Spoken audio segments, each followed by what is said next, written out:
I grew up with Jag in Philly, living most of my life on the Italian market.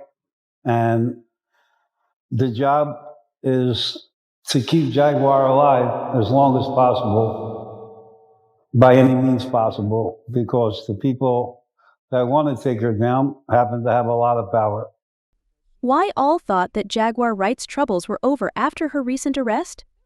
Think again, because her guard spilled the tea, and it's far from over. Apparently there are people out here, not just after her freedom but her life too. They're not happy to see her spilling all this hot tea. And get this, there's even video proof of her narrowly escaping an attack from a hitman allegedly sent after her by none other than Jay-Z. Hold on to your seats, folks, because this drama is about to get started. I know it's kind of wild that someone might want to take Jaguar out, but if we're being fair, it's not exactly a shocker to imagine celebs putting out a hit on Jaguar, given her knack for starting up trouble with some big names in the industry. Fans have been predicting this for a minute now, speculating that sooner or later she'd ruffle enough feathers to face serious backlash and get in some serious trouble. We figured lawsuits might come first, but according to her bodyguard, the celebrity in question is allegedly Jay-Z, Mr. H to the Izzo, V to the Izzy himself. He allegedly jumped to more drastic measures and tried to one a live Jaguar. Now, considering the A-listers that Jaguar has called out in the past, none of this should really catch us off guard. Remember how she was one of the first to shine the light on Diddy's controversial actions, from his treatment of women to how he exploited young rappers. Yeah, I mean she was one of the first to do it, and it was a mess. Well, Jaguar also dug into Jay-Z's tangled web of connections with some of the industry's shadiest characters. Remember his early ties with Mr. R. Kelly, the Pied Piper? Well, Jaguar made waves by suggesting Jay-Z might have known about R. Kelly's misconduct way before the rest of us did, but turned a blind eye. And let's not forget the whole mess with R. Kelly forging documents to marry Aaliyah when she was barely 15 and he was pushing 30. But despite all that drama, Jay-Z didn't exactly rush to distance himself from R. Kelly, and he continued to refer to R. Kelly as his bro. And he was working with R. Kelly, and they were making so many records together. You know, they made all of those records together. They both fucked Aaliyah. They shared so much in common. You know? And then there was a falling out. And that's like it never happened. Whoever talks about best of the both worlds, best of both worlds. Nobody talks about that. Nobody talks about this shit. Nobody talks about that project. That nigga swept that smooth under the rug. Why? This was the moment Jaguar spilled all the tea on Jay-Z, and, according to her, if we thought that Diddy was controversial, Jay-Z was supposedly 10 times worse. Sean Carter is worse. Uh-oh. Oh, man. He's smarter. He's patient. He's not sloppy. Mm-hmm. This pussy been lining up people he calls friends and stepping to the side while they get hit by the guillotine for 30 fucking years.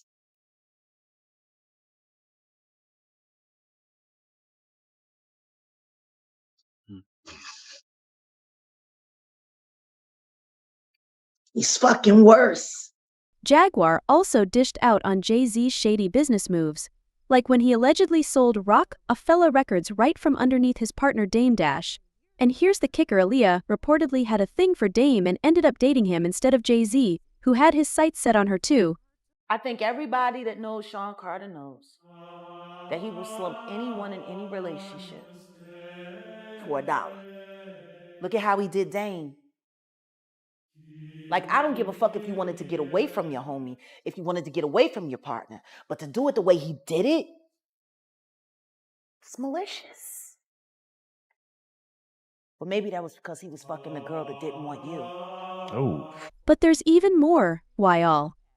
In a recent interview, Jaguar made some jaw-dropping claims suggesting that Jay-Z allegedly brought Rihanna over from Barbados to the US and, well, shared her around when she was just a teenager. Who discovered Rihanna at 3 a.m. in the morning in a hotel room on the island where she comes from with no parental supervision.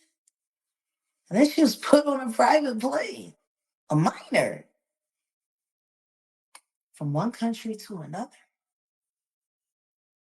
without parental supervision. And she ended up in a boardroom with Mr. Carter without parental supervision.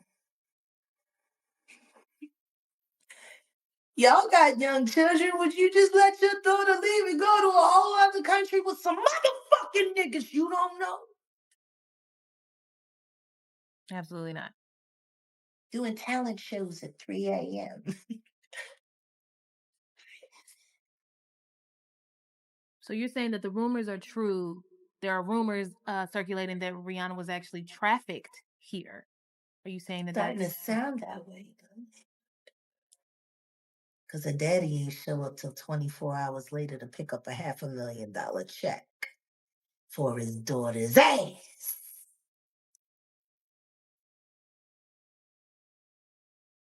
Maybe we should look more into that album, Auntie. That album cover was disturbing. A child bride with a crown over her head and blood smeared on her face. I don't know. How don't people see SOSs anymore? Now listen, all this is not verified as of yet, but these allegations are hard to ignore. It does fit with what we've heard about Rihanna's early days with Jay-Z, which have always had a bit of a shady vibe. At just 16, Rihanna moved from Barbados to the US to audition for Jay-Z in LA. Reid. She impressed them so much that Reid insisted Jay-Z sign her on the spot, seeing her star potential. The story has often been spun as a heartwarming tale of Jay-Z recognizing Rihanna's talent and making a late-night pitch for her to sign. But the reality, according to Rihanna, was far from sweet. It's alleged that Jay-Z threatened her, even threatened to throw her out of his 27th floor office window if she didn't ink that 6-album deal with Def Jam. So nervous. I was shaking literally. But the moment I walked into the office, the atmosphere was so warm and welcoming. You had to sing a cappella for him? Yes, I had to sing. I sang Fun to Replay. I sang another ballad for the album last time. Yeah. So then what did he say to you? He said something to you. Oh, yes. He said, we don't sign songs here. We sign artists. And there was this little pause. And I was nervous. But then he said, and we're interested. And there was this sudden feel of relief. But then he said something about a window and a door. Oh, then he said, he did it homework. I did a lot of homework on you, this lady. He said, there are two ways to leave here, either through the door with the deal sign or through this window, and we're on the 29th floor. So you was like, where's the pen? Where's the paper? I'm signing. Yeah. And I'm sure working with Jay-Z, you met Beyonce. That's right. Now, Rihanna tried to brush it off with a little laugh, but you could sense it was strange. Imagine just being 16 in a foreign country with no family nearby from Barbados and completely relying on Jay-Z's decisions. So, allegedly, she reluctantly agreed to that 6-album contract with Def Jam, tying herself down for the long haul. But to add more intrigue, Jay-Z had her sign it right then and there, with no lawyer of her own to review it. Everybody knows you need a lawyer to cover your own back with paperwork, especially deals like this. No wonder Rihanna was scrambling to break free from that deal. She turned out 8 albums in quick succession and then disappeared for 8 years. But who could blame her? It's kind of a shady situation, and anyone would want to escape. Well, Jaguar also made the bold claim about how Jay-Z reportedly paid Rihanna's dad $500,000. And guess what? Rihanna isn't the only one tangled up in this drama. Jaguar Wright also came forward claiming she's one of Jay-Z's victims. Back when she was singing backup for him, she alleges he got physically violent with her, leaving her roughed up. But wait, there's even more. Why all? She even showed scars from when she claims he came at her with a box cutter. Sean Carter is just as bad as the diddler. And I know that for a fact. I got the scars to prove it.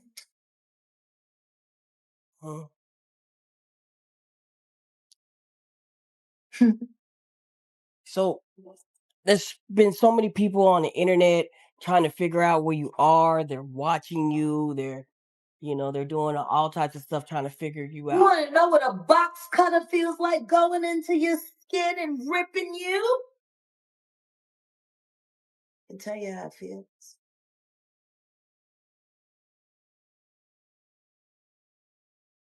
Y'all ain't seen shit yet. That Cassie shit, that's nothing.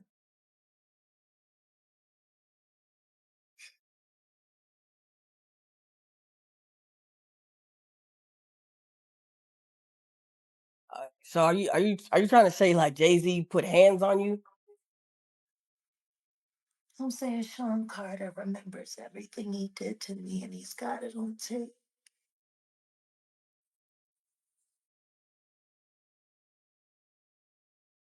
Just like Diddy. Jaguar said Jay-Z was out to get her, and honestly, I can see why she would feel that way.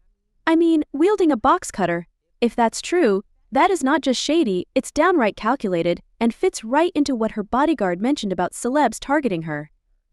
Well, it looks like Jay-Z might be at the top of that suspect list. And it gets even spicier because a few days before she was arrested, Jaguar revealed that she was sitting on some old footage of Jay-Z cutting up and throwing his weight around and allegedly intimidating people into silence by boasting about his past. She's even hinted she's ready to drop these bombshells and bring Jay down once and for all. Just a few days after spilling all that tea, Jaguar got arrested by the cops on some sketchy charges. Talk about suspicious timing. It's enough to make anyone raise an eyebrow. But to be fair to Jay-Z, he's not the only celeb who might have had a bone to pick with Jaguar, because Jaguar has managed to rack up quite the list of celebrity enemies.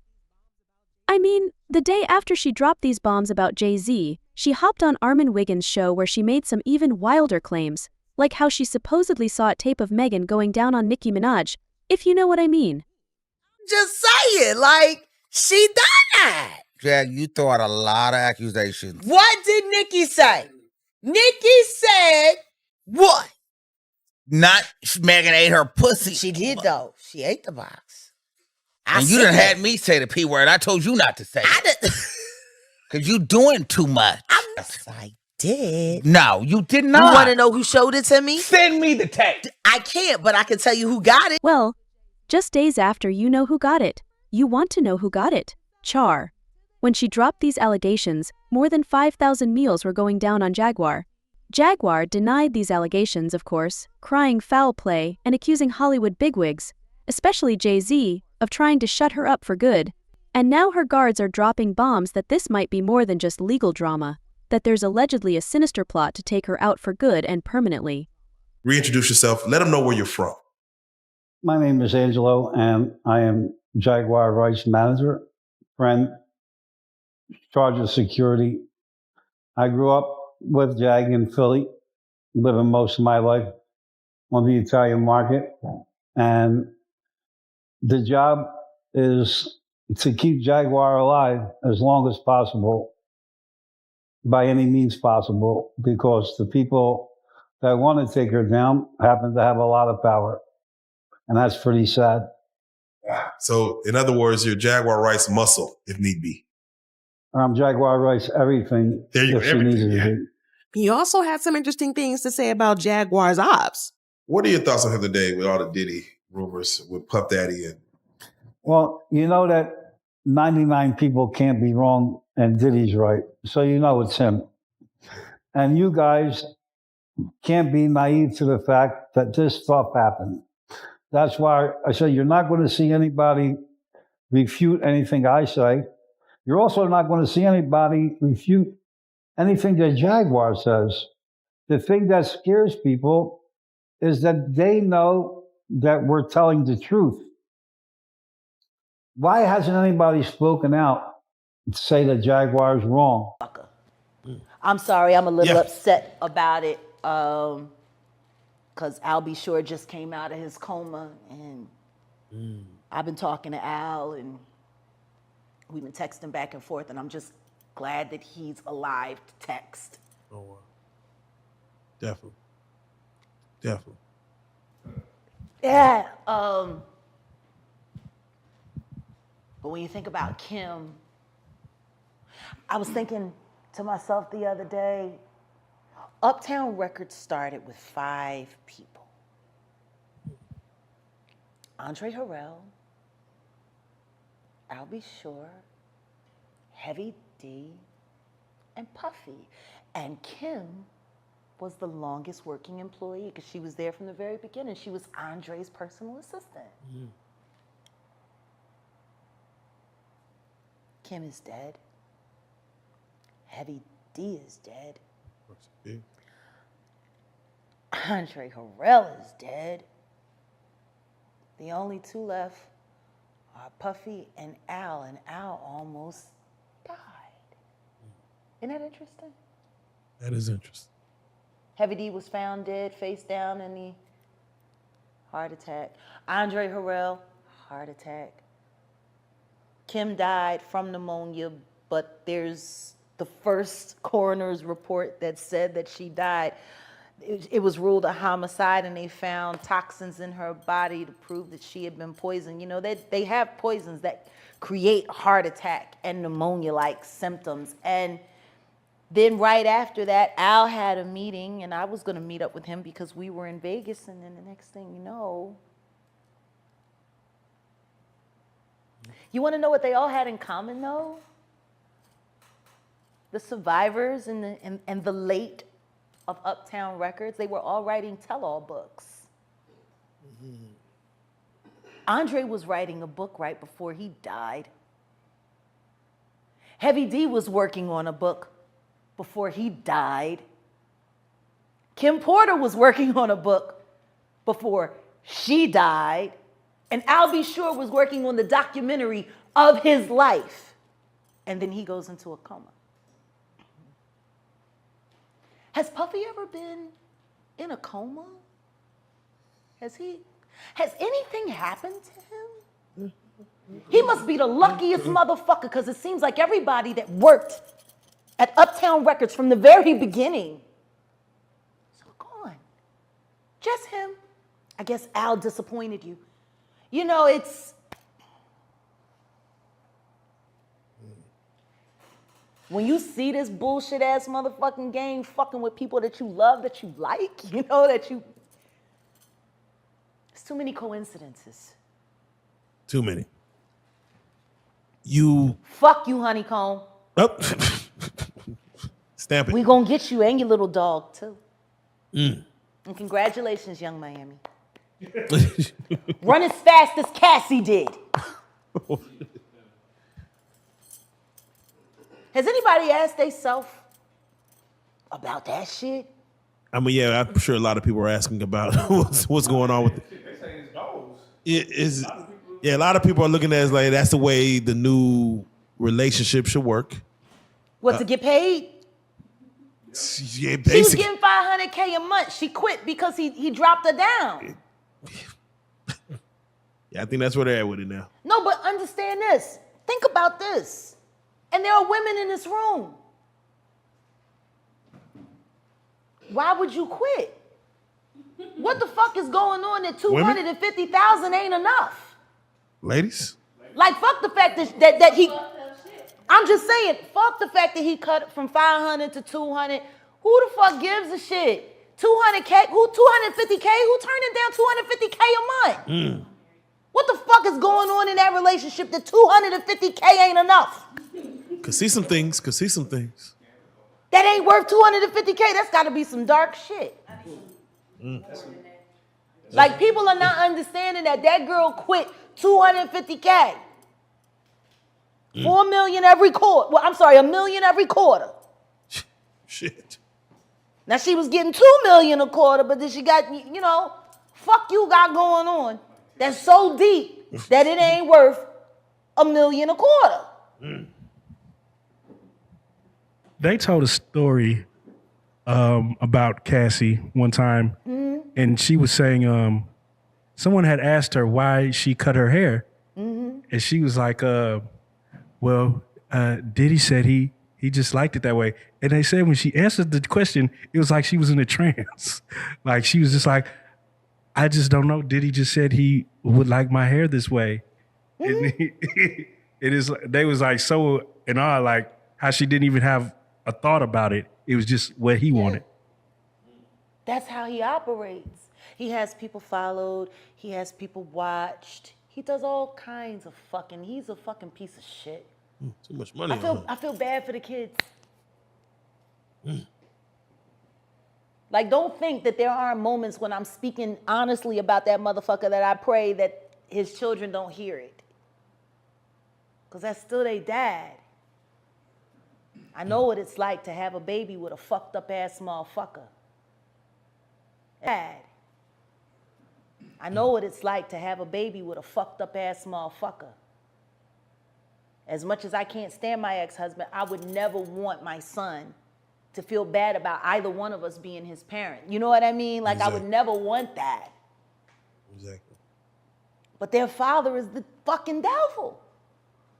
He the fucking devil.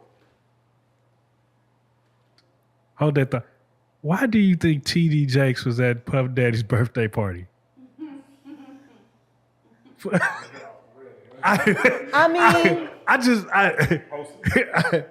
you know, do you remember when Bernie Mac played the minister in Friday? Yes. That's how I feel about T.D. Jakes. Like, that's how I see. Oh, Miss Parker, come to pray. But for him to be at a Diddy party, I don't know. Like, I feel the same way about that as I feel about when Tyler Perry came to his church and laid hands on him and he caught the Holy Spirit from Tyler Perry. Tyler Perry is the bishop of what? Like, I've never, like, and I cut a check for 100, and I'm gonna lay my hands on your bishop. And he said, and then the bitch said, it's on the fucking internet. He's doing all of this, right? And then there's a woman on the dais screaming, push the baby out. Birth that baby. I'm like, are we a church? Or is this about to turn into like a whole nother scene, like a lost scene from Eyes Wide Shut? Like, this shit is looking a little weird. I mean, if Bishop Jakes was at a Diddy party, there could only be two reasons. Money or sex. That's all that happens at Diddy parties. Money and sex. I hope it was for money. Charitable contribution. I hope it was for money, because arguing about who's going to put the strap on is, that can be a very uncomfortable situation. You know, we're going to pray on it. Praise the Lord, you know. Amen.